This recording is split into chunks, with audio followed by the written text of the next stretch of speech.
સમાચાર ભાવનગરથી ભાવનગરમાં અસામાજિક તત્વો અને બુટલેગરોના ગેરકાયદે બાંધકામો પર ફર્યું બુલડોઝર।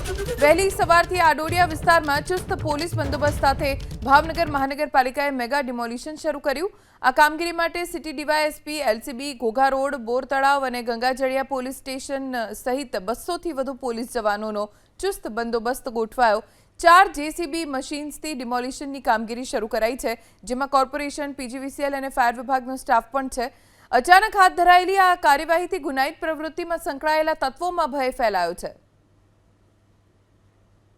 વધુ જાણકારી અમારા સંવાદદાતા પાર્થ મજેઠિયા પાસેથી પ્રાપ્ત કરીશું।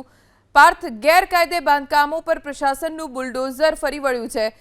કેટલા વિસ્તારમાં કોના કોના ઘર ઉપર કઈ કઈ જગ્યાએ આ કાર્યવાહી થઈ છે?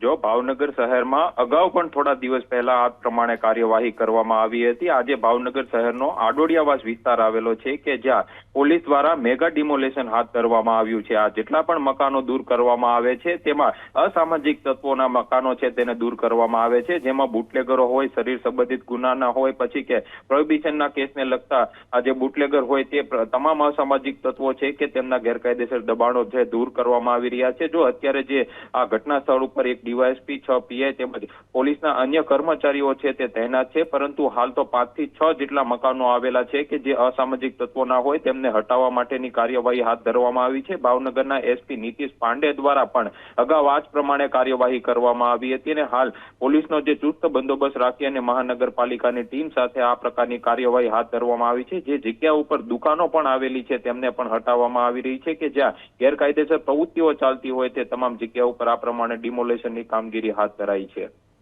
પાર્થ, આભાર જાણકારી આપવા માટે।